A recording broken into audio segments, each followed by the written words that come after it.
Good morning, everyone.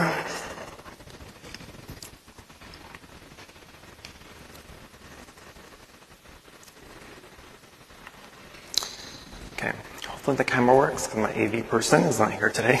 Leon, if you're listening, hopefully you can hear me. Okay. We are on, what are we on? Third hindrance. So the past few classes we've been covering the 5 hindrances. So if you've been following along, which I hope you have been, these are going to be the main objectives or the main topic of practice when we have our retreat coming up. May 13 is going to be our intensive meditation retreat, so mark your calendars. But we're going to go over the 5 hindrances, and I believe we went over the 5 hindrances maybe a year or two ago.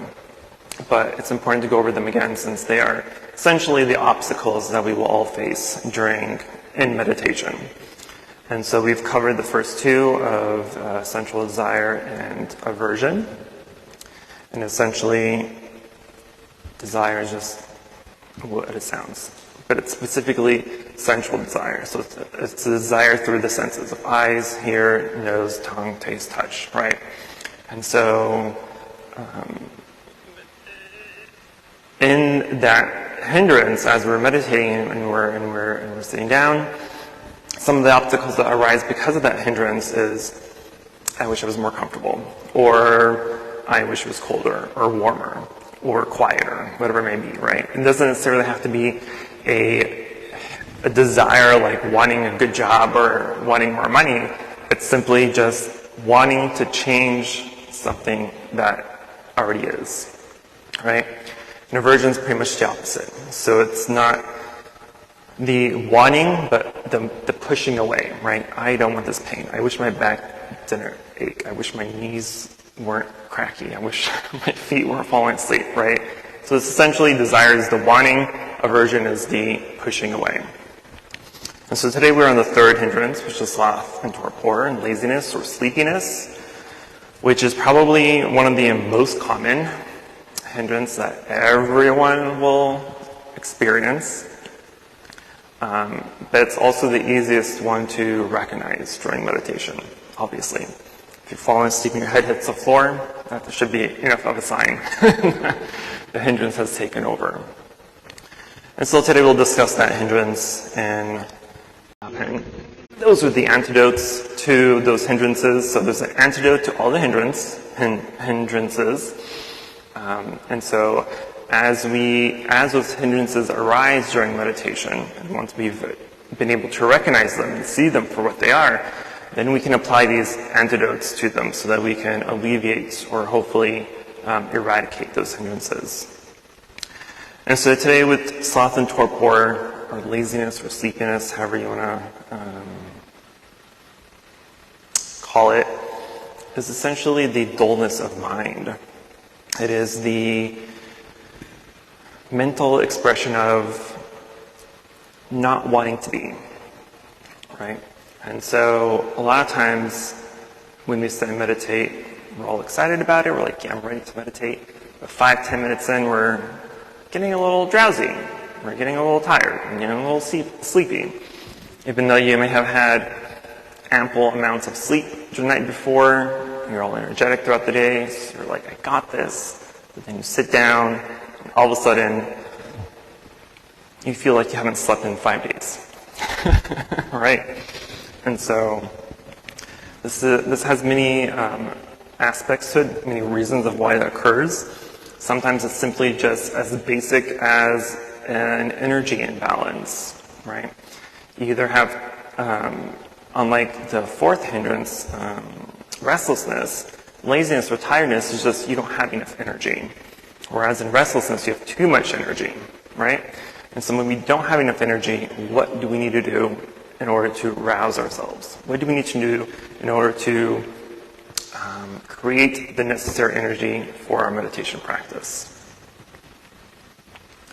And so we need to find that really delicate balance between tranquility and alertness. And these are probably the 2 aspects in any general meditation practice. The tranquility part is the simple calmness of the mind. It is the contentedness that we have. It is the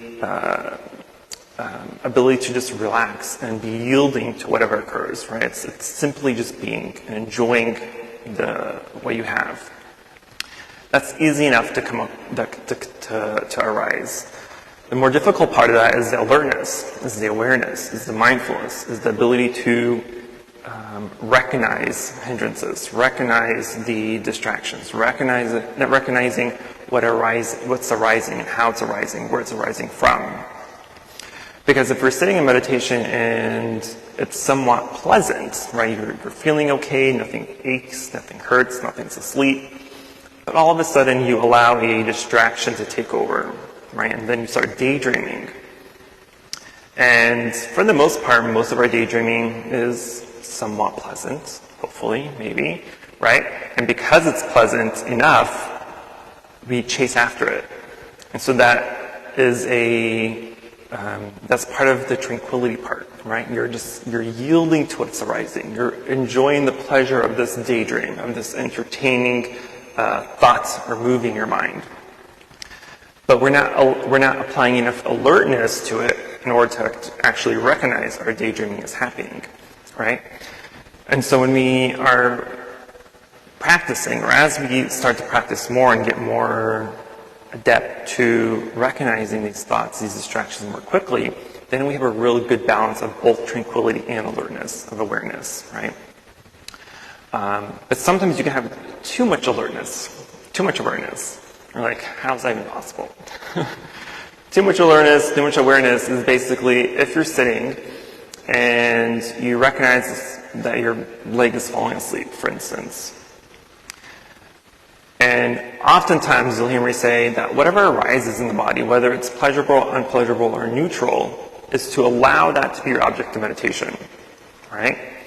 So if you do feel like your legs are falling asleep or your back is aching or whatever it may be, you want to shift your mindset to your object of meditation from your breath or whatever you're meditating on to the point of the body or wherever that's bothering you, and you allow that to be your object of meditation. But what can happen with that sometimes is when we make that switch or make that shift to whatever's bothering us, sometimes we may start to obsess over it, right? And so it's not the simple act of just watching the aches or pains, but now we're obsessing over it. Now we're thinking, why is this not going away? Why is it taking so long? Why is it hurting the way it is? Can I move? Can I not move? Should I move? Do I want to move? And so you're creating scenarios to attempt to assuage the situation. But we don't want to apply that much awareness to it like that. We simply want to, awareness here, or alertness, simply just means the acknowledgement of what is happening. It's not the storytelling that we add to it, right? Like we always bring the example of, if we're in the middle of meditation, the door opens, we hear a sound, we hear dogs, the peacocks, whatever it may be. We don't go after those sounds, right? To create the story. Who's there? Why are they here? Why are they late? Why are they disrupting my meditation? Whatever it may be, right? We don't add the story to the simple sounds that we hear. So likewise, when we're in meditation, we're trying to be attentive to our surroundings, to ourselves, to our pains and aches and pleasures. We simply just label them, be aware that they are there, and not obsess over them, not to go over all the different causes and conditions, all the different ways or whatever it may be. The simple acknowledgement of my foot's asleep, or my back hurts, or this feeling or emotion arose, whatever it may be. It's the simple acknowledgement is all we need. And if you're able to simply just acknowledge it and label it and be aware that it's there and let it go, then you have a good balance of tranquility and alertness. That's what we want to attempt to do. And so, but in other times, if it's non-energetic energetic imbalance, then sometimes it can just be the desire to shrink away from difficulty, right? We often do things in life in order to avoid unpleasant situations or feelings or emotions, right? And we can see this most often in types of addiction, right? People who are addicted to drugs and alcohol are, for the most part, doing that in order to escape reality, in order to escape hardship, in order to escape pain in their everyday life.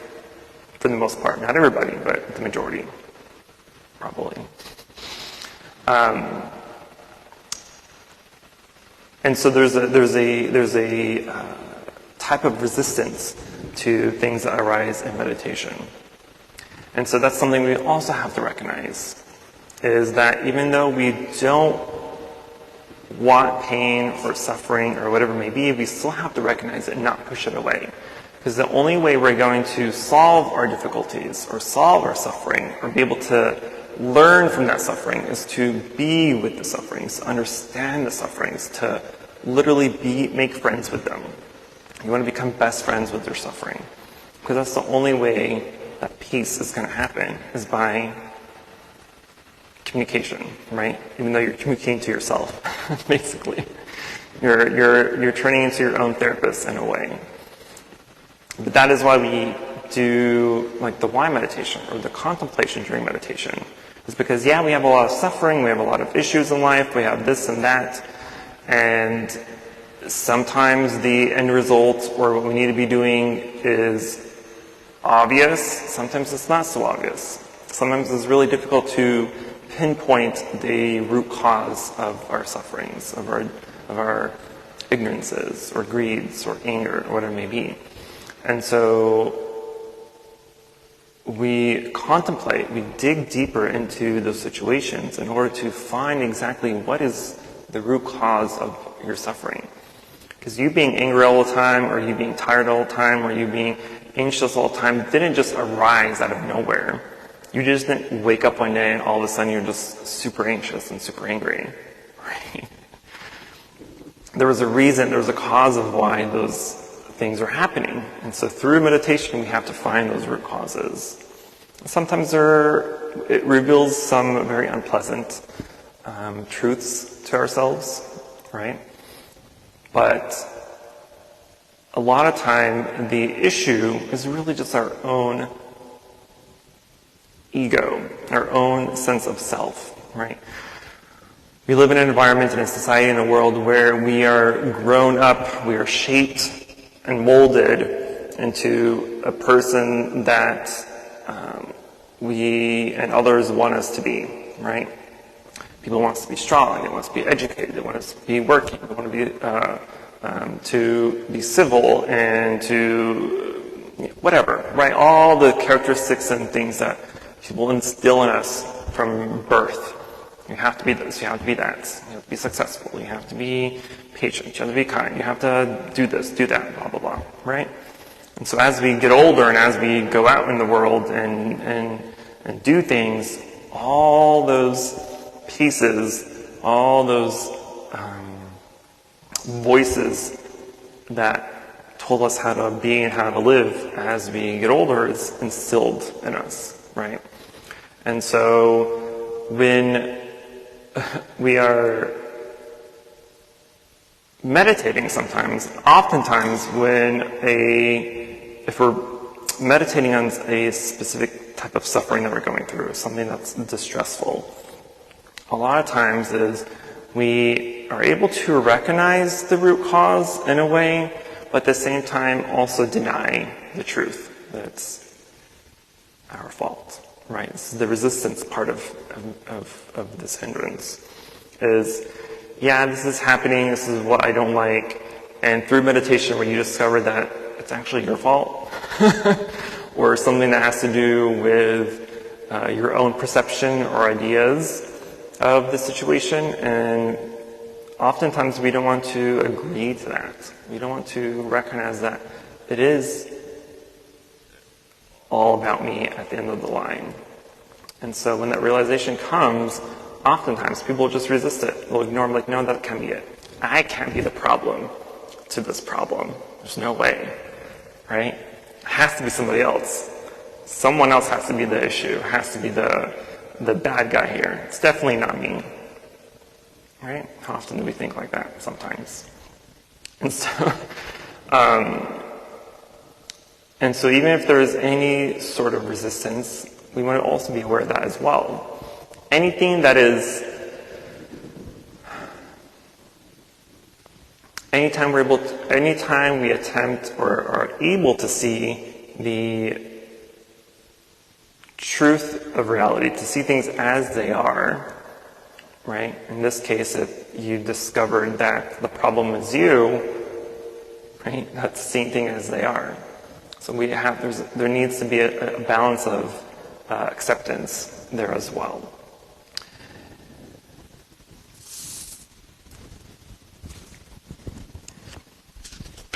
There's a good quote from the Buddha that I was trying to look for this morning, and I couldn't find.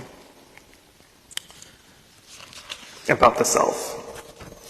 So if we practice Buddhism, then we'll come across the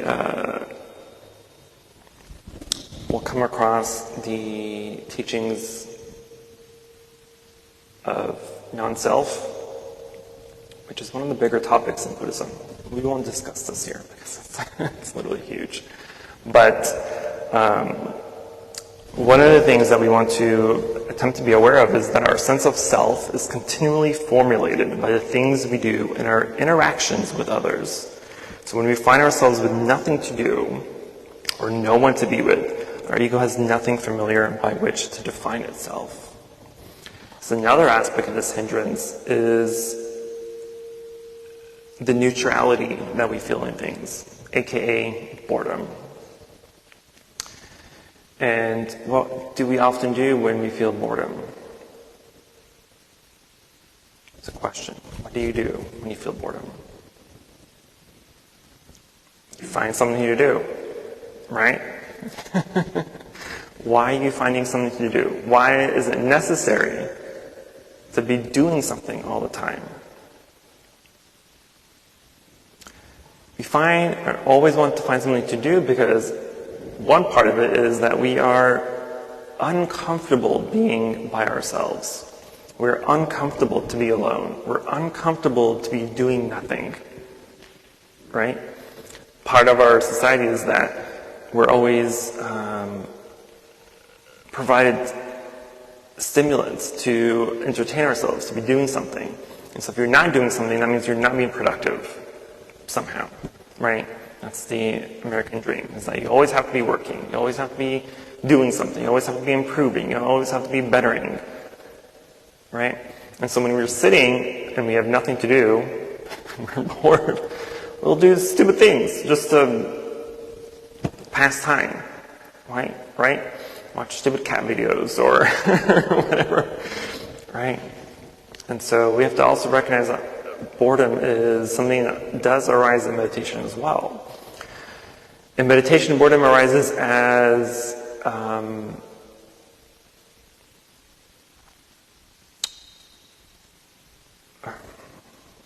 can I phrase this?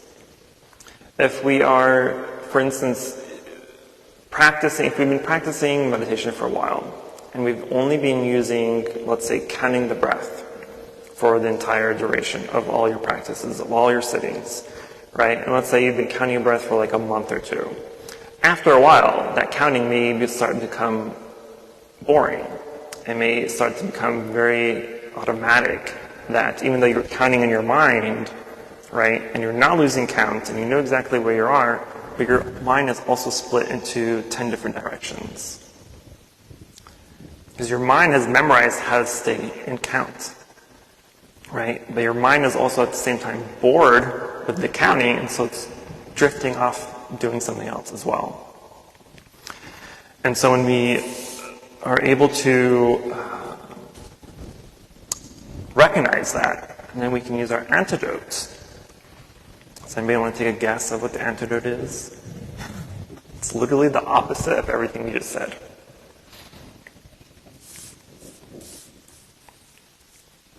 No? No guesses? The antidote to sloth is simply awareness. Right? Because sloth is the opposite of awareness. Sloth is not being aware, not being mindful, not being present. So the antidote to that is to do the exact opposite. It's to force awareness. Not really force awareness, but to re-energize your ability to be aware, to be mindful, to be present. And part of this boredom is the harder that we try to solidify our image of ourselves in the world through activity and through activity. So the more we attempt to add activity and to solidify ourselves in the world, the more we create the opportunities of boredom to arise. I say that in a sense that, let's say that, I'm going to use Chris as an example here. So Chris is in high school and he has like 5 million extracurricular activities, right? Literally. He has 5 million of them. And so he's consistently busy with all those activities, right? And so as we go through life, we're thinking that I am these activities. I am the person that's in band. I'm the person that's in charge. I'm the person that's doing this project. I'm the person that's, doing this or doing that. And so we're adding all these things in our life to say that this is what I am. This is what I'm doing. This is how people know me to be. But now imagine all those things just suddenly disappeared. They stopped. They no longer exist. So now all those 100 of activities that you do throughout the year or throughout your life just suddenly stopped.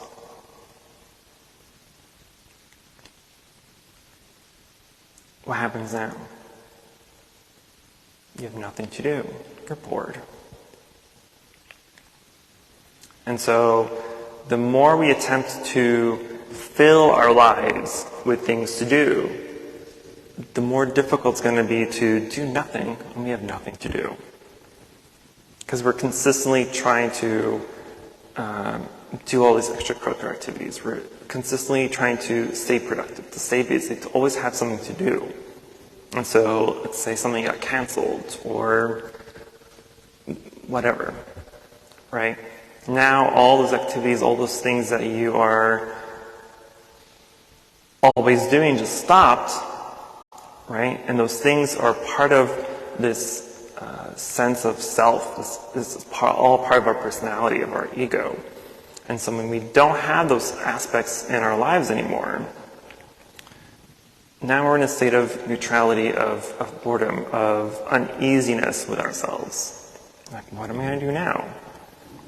I'm a band person. I'm a composer. I'm a advisor. I'm an instructor. But now none of those things apply in your life. What am I now? So one of the most famous Zen quotes to ask in Buddhist meditation is, who am I? Who am I? And so which is a very deep question, right? Is, who are you? Because oftentimes we define ourselves by our traits, our personalities, of the activities that we do. I'm a student, I'm a monk, I'm an electrician, I'm a dancer, I'm a singer, I'm a musician, I'm this, I'm that. If you take those things away, then what are you? Are you still the same person? Are you a different person? Are you not a person at all? So we have to see the emptiness of the things in the world, and of the activities and the things that we do. Emptiness is also another big topic. That's also the topic. To become enlightened, it's the topic. We won't go there today. But it's important to recognize that, it's important to recognize all the different situations. If something got canceled, if you have nothing to do, just be aware that just because there's nothing to do doesn't mean that I'm not being productive. Doesn't mean that I'm not adding value to life or to myself or to others, right? That's not what that means. But we have this habitual mindset that if we're not doing anything, that we are being unproductive. We're not adding value. We're not being good for the society, the culture, the environment of the world, right? We have that ingrained in our minds. But that's not entirely true. And so, when those thoughts do arise, and they will arise, we can ask ourselves the question, who am I?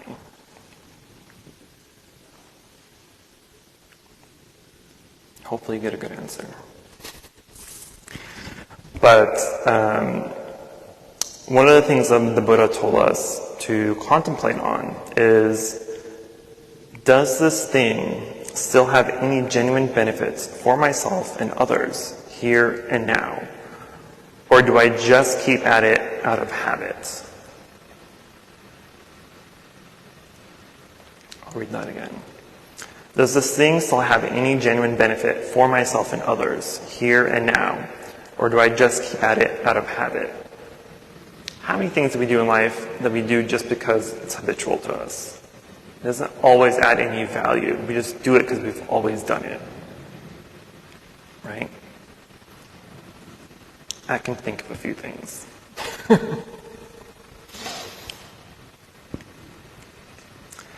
But when we come to the opportunity to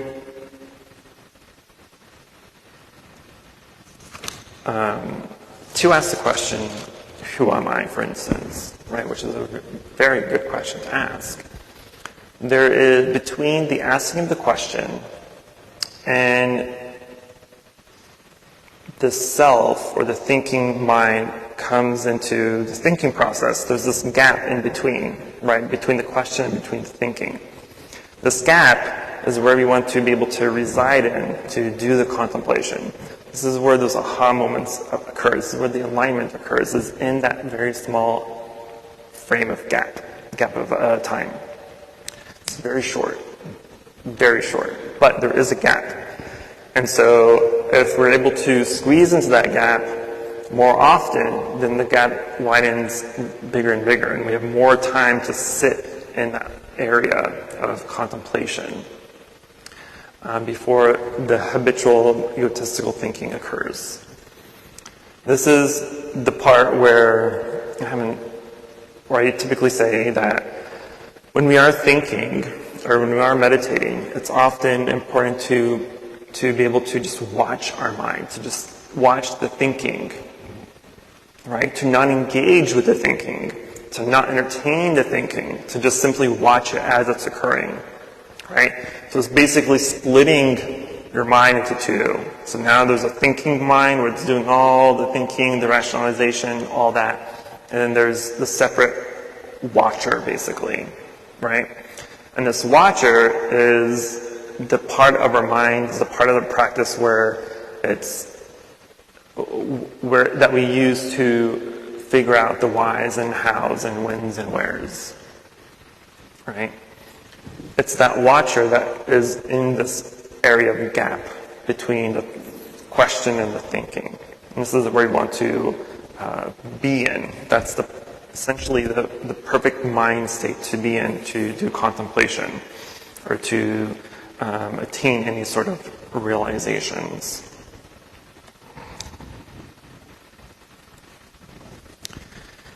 And of course, this neutral or bored mind occurs when? Most often. Occurs when we're doing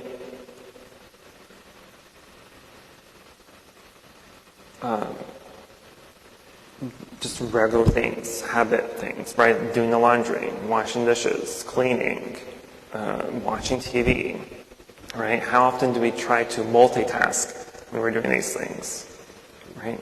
Washing dishes, maybe you're cooking at the same time. If you're cleaning, maybe you're doing laundry at the same time. where we're always trying to just add more stuff to do, and not really being present and enjoying what we're doing. In the mundane activities that we do, like washing dishes or cleaning or cooking, these are mundane activities, but they're also very important things to use. They're important activities to be able to use as meditation practice. Because what is meditation, essentially? It's the concentration on one object, one pointed concentration, right? So this is how samadhi is realized or come to, is being able to focus and concentrate on just one thing at a time.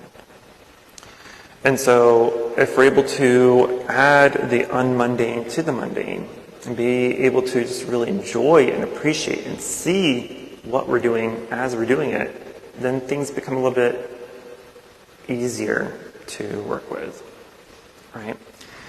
If you're eating an apple, for instance, and you're not really paying attention to the apple, you're just eating it, right? You're not enjoying the apple. After a while, you may be thinking, you know what, this apple's kind of boring. I'd be happier if I had an orange. And so you go out and you get an orange.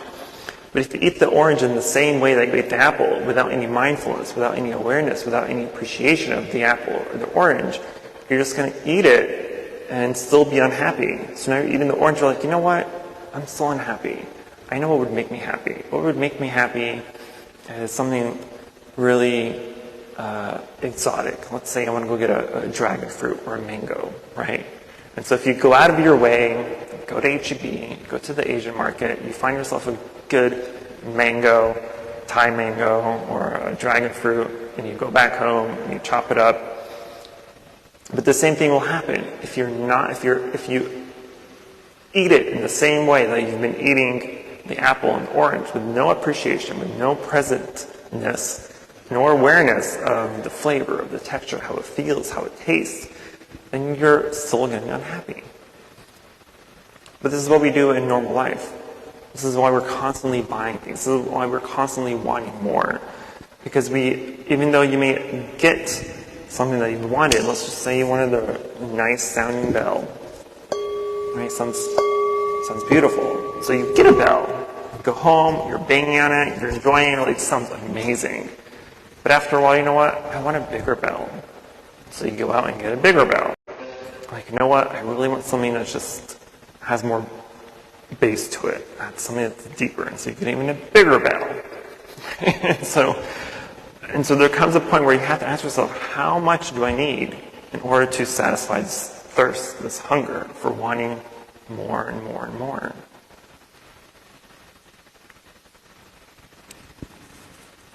Part of meditation. I can't answer that question for you. That's why we meditate.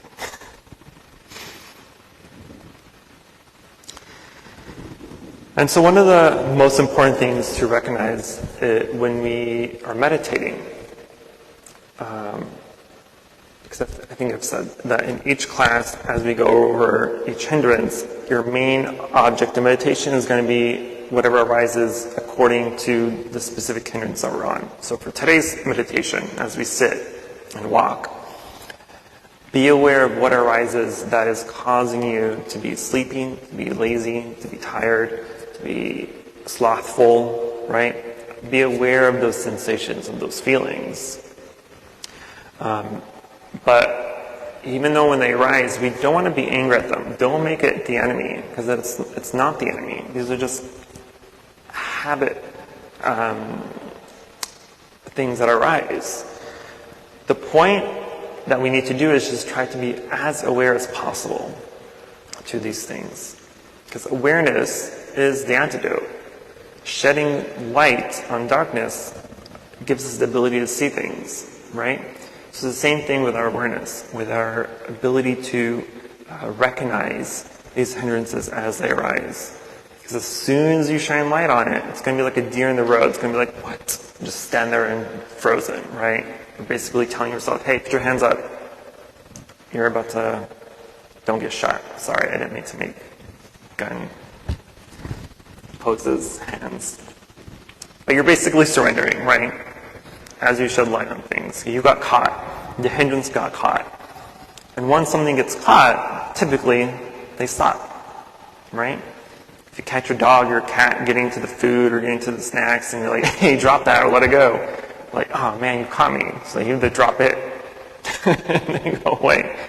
Or if they're mischievous, or run with it, like my dog. But the point is, usually, as soon as we're able to catch a hindrance in the act of being a hindrance, it'll kind of subside on its own.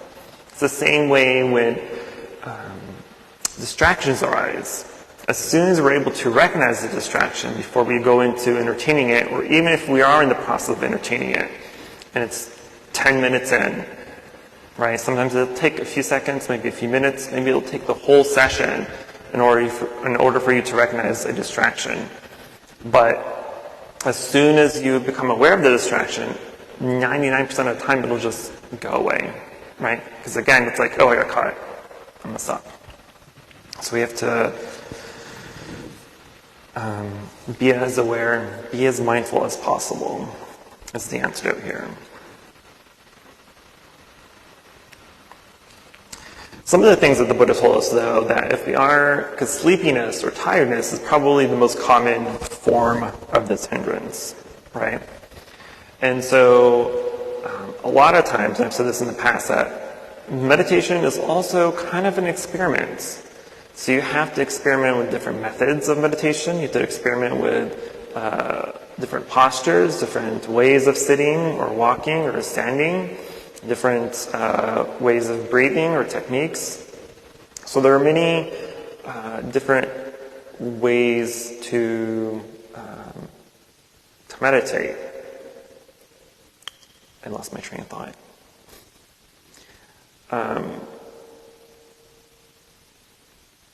What was I reading? Oh, the Buddha. But the Buddha told us, he's like, yeah, I know that just by being aware of your breathing or counting, it's going to get boring. And after a while, it's going to be just a habit, and it's not going to be beneficial, right? And when something becomes boring during meditation, we often start to doze off. That's the most common thing that occurs with most people, starting to doze off. And so the Buddha was like, awareness is the main antidote here. But what you can also do, if it's more about being tired and not being slothful, right? Because slothful is just the dullness of mind. It's the boredom, the neutrality that we feel in meditation. Whereas laziness or tiredness is just the actual lack of energy that we have, right? And so if it's that it's lacking in your meditation, then you can do a few things. You can either open your eyes in meditation, because typically we close them or keep them semi-closed. But if you're feeling tired, feel free to open up your eyes. Look at light if you need to. Stand up. Christopher stands up all the time in our retreats. Stand up if you have to, because it's difficult to fall asleep standing up. Usually. Right? Or use a different meditation method. One thing you can do is, one of the different breathing meditations that I teach is the shift of awareness in the body. So typically, the most traditional way of meditation on the breath is to simply just be aware of the air as you inhale and exhale. Typically, kind of at the nostril level that you can feel it. So you're just feeling the air as it enters and exits the nose. Feel its warmth or its coldness. Is it shallow? Is it deep? Is it coarse? Is it smooth? Really just being aware of how the breath feels and what it's doing, right? Or you're counting the breath for every in and out, 1, in out 2, in out 3, etc. But those, because they're only on one specific thing, like the end of like the nose, or the sensation of the nose, or just the counting, those are just one things, and that can be a little boring. It's boring for me, so I don't use them anymore. But what you can do is then do a meditation that's moving. So what I mean by that is start out with breathing and feeling the sensations at your nostrils. As you breathe in, breathe out, do 3 to 5, 10 times, however many times you want. Feel the sensation of the air. Is it warm? Is it cold? Is it coarse? Is it smooth? Is it heavy? Is it long? Is it short? Right? You're paying all your attention at the tip of your nose. After a few breaths, you want to shift the attention to the back of your throat. Feel the air go in and out, right? So again, is it warm? Is it cold? Is it shallow? Is it long? Is it short? And then go down the neck, same thing, and then shift to the lungs. Feel your lungs expand, contract in and out. Feel how much air is going in, how much air is going out. And then shift the attention to the whole body. As you breathe in, just feel your whole body taking that energy, taking that oxygen in and out. And then shift backwards. Body, lungs, throat, neck, nose. Right? And you're just kind of shifting, going up and down. And because there's movement, because there's activity, right? Even though there's multiple things that we're paying attention to, it's still meditation because you're concentrating on one area at a time. But because there's that movement, and it's not repetitive onto just one thing, it's easier to stay a little bit more focused by doing that. Another reason we do that type of meditation is because if you do want to focus on just one thing, you are able to feel exactly where in your body you're able to feel the most, where it's the most comfortable. Because sometimes if you're just meditating and you're observing the breath at the nostrils, maybe the sensations really isn't that strong. Maybe you're not really getting any effect from those sensations or those feelings. But maybe you get more from the feeling of your chest, right, as it expands and contracts, as it rises and falls. Maybe because there's more feeling there, it's easier to use that chest or the lungs as an object of meditation to concentrate on, right, because you're able to feel it more. And so as you go through the body and go through the different sections, and you can experiment and see where is the part that is most helpful for you. Where are you able to stay the most concentrated? Where do you feel the feeling or the sensations the most at? And then once you answer that question, you can use that as your object of meditation going forward.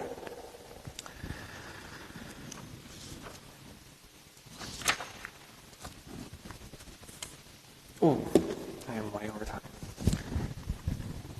Okay, since I'm over time, I'm going to stop. Questions we have, concerns, emotional outbursts. I hope none of us is tired. It's still early-ish. If we come to the retreat on the 13th of May, it is a half-day retreat. So it's our first half-day retreat that we've done in a very long time. But I chose a half-day retreat because it's going to be an intensive meditation retreat. So typically our normal retreats are from 6 a.m. to 6 p.m. This half-day retreat is going to be 9 a.m. to 4 p.m. And of the 6 hours of actual activity, 4 of them will be in meditation. And then we have an hour for a break and lunch. And so 4 out of 6 hours of meditation is a long time for a lot of people. And so this third hindrance is going to be probably the most dominant for our retreatants. But it's also a very good opportunity to challenge yourself, to work with a group, to work in a group. It's usually way easier to sit in meditation when we're in a group versus yourself, because when you're in a group, you're almost forcing yourself to sit for the whole thing. Right? You have no excuses. You have no opportunities to be like, I'm done. Just get up and go. Right? Like if you're at home, you can sit for 5, 10, 20 minutes, however long as you want. You're free to do that. But when you're in a retreat, that freedom is lost. You don't have the opportunity to get up and stop whenever you want. You have to sit with the group. And so nobody wants to be that one person that falls asleep or gets up and leaves, right? And so everyone's kind of forced to sit and meditate. So it can be easier in a way because you're tricking your mind into being compliant. But at the same time, it's also an excellent challenge to challenge yourself to develop these practices and opportunities to meditate. And that way, hopefully you can take those practices off the cushion, out of the temple, into your own life, into your own home. Does that make sense? Okay. Questions? Sorry, I went off topic again.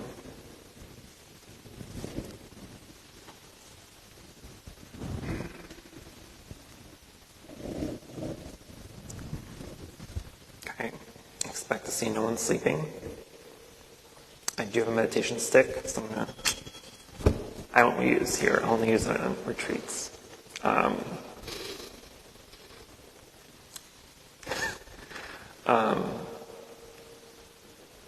Okay, never mind. I don't think I've used a meditation stick in a while, actually.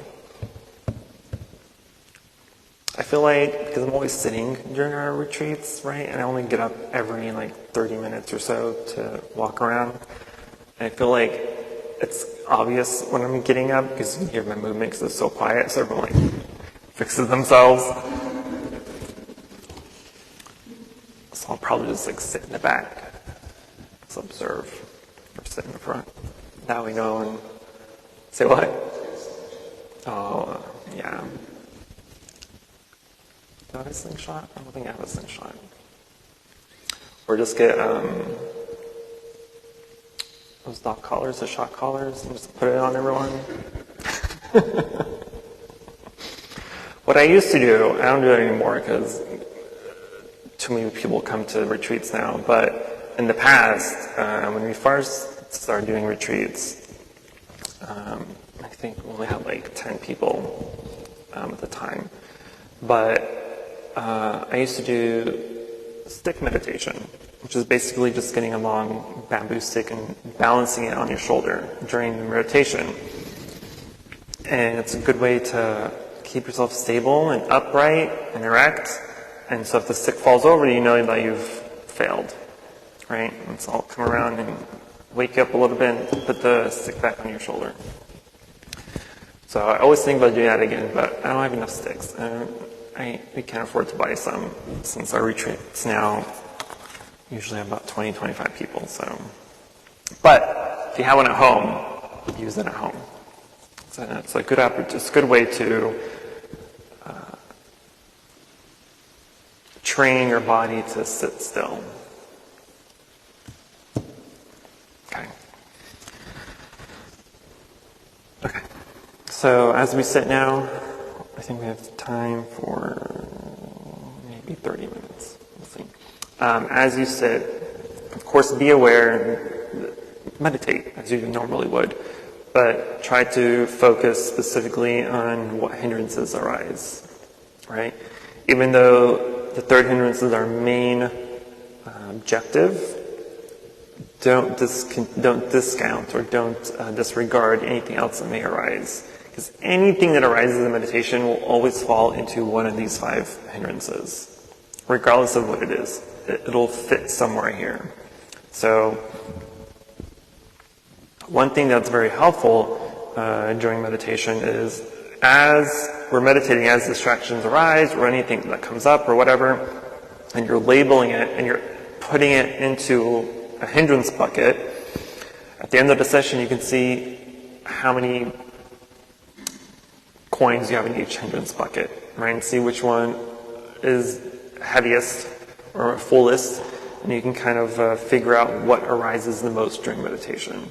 Because if you're able to understand exactly what arises the most and how and why, and you have something to work with, you have something that you can tackle, and hopefully do something about, or eradicate, or get rid of, or let go, it'll be one less thing that arises during meditation. You can get rid of it. So it's important that's why we want to be aware and create labels so that we can see exactly what is arising and how it arises. And create this chart, mental chart of these things. Okay, I'm actually going to stop talking now. We're going to sit for meditation, so do a quick stretch if you need to. Adjust your posture.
Please rise for a walking meditation.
Welcome back.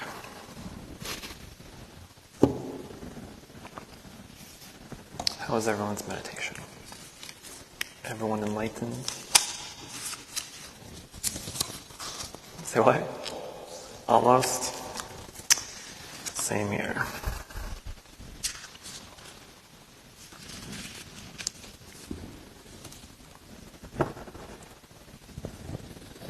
What awareness did you have to give yourself today?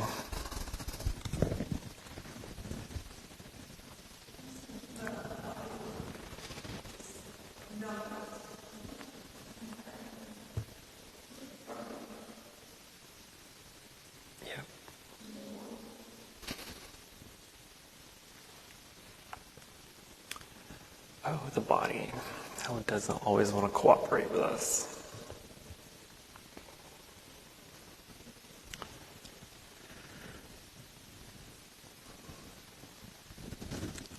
At least the aches and pains of the body are easy to recognize.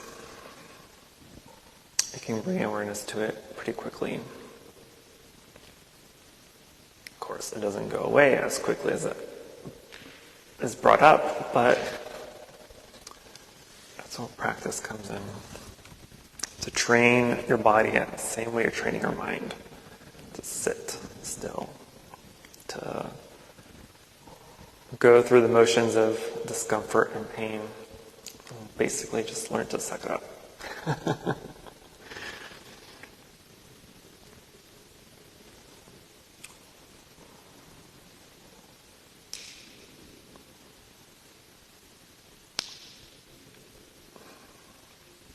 was going to say something and totally forgot what it was. Look at me being mindful.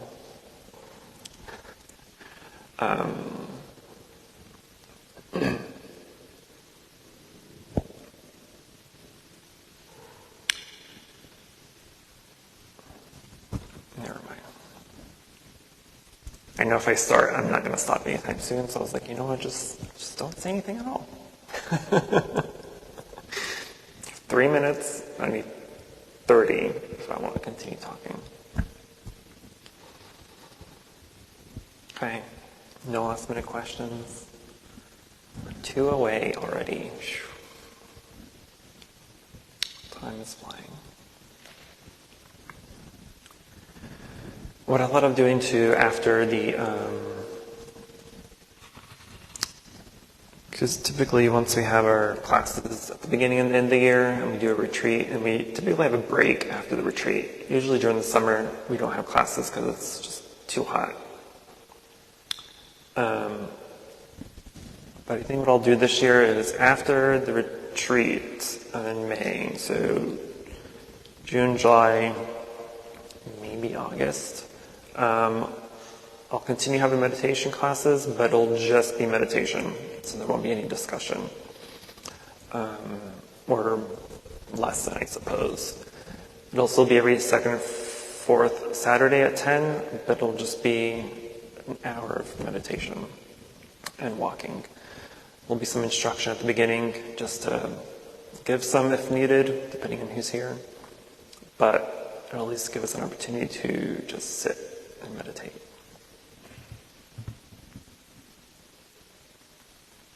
That may be helpful. Hopefully.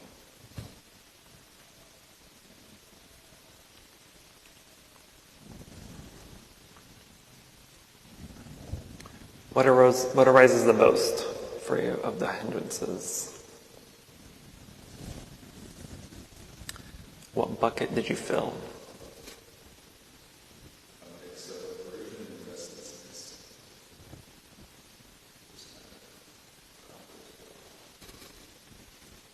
I definitely never have to worry about restlessness. I always have no energy here. It's too much to do. Although what I did find out, when I first ordained as a monk, I used to meditate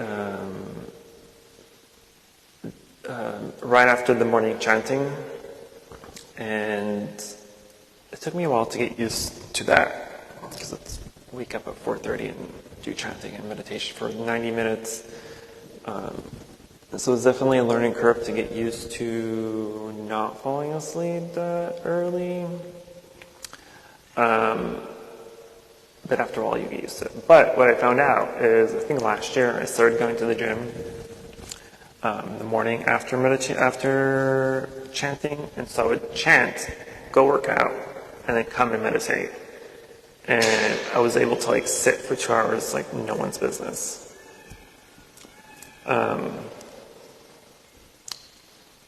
So I was like, ooh, I found a cure to my sloth to work out. I only did a little bit cardio and swimming, but it was enough. So now I don't go to the gym anymore because I don't have the time. I'm slightly lazy. But again, it's one of those things where you really have to experiment and find out exactly what works for you and how it works. Because otherwise, if you just go about meditating with too much energy or too little energy, and you're not really figuring out why it's occurring or how it's occurring, then every meditation session is going to be difficult or uneasy or unhelpful. So that's why I always emphasize that try to experiment with methods, different postures, different times of the day that you want to meditate, different activities that you want to do before and after, just to see what works. Because otherwise, if we just sit and meditate when we're too tired or too restless, and we're not really doing anything productive in the session, then you've wasted a session, right? There's a reason why we meditate. We don't just sit to sit for no reason, right? There's an objective, there's a goal, there's an end result here. But none of that can be achieved if we're not doing anything, right? Meditation isn't about sitting and clearing the mind, because it's clearly impossible just to sit and not think, right? Thinking is a habit, is a habitual activity of humans. So we can't escape the thinking necessarily, and it's not, don't feel like the goal is to not think in meditation. Maybe down the line when you're a Zen master, there won't be any thinking. But until then, thinking is perfectly fine. What's not fine is not doing anything but thinking. If you're thinking, be great. But know that you're thinking. Be aware that you're thinking. Bring up the awareness, the mindfulness that this is a thought, this is thinking, right? And then you can label whatever's happening. Sound, feeling, anger, tiredness, restlessness, whatever it may be, right? But we have to actively do something, not just sit and let our mind wander and do its thing. Otherwise, you might as well just be sleeping, right? Or doing something else.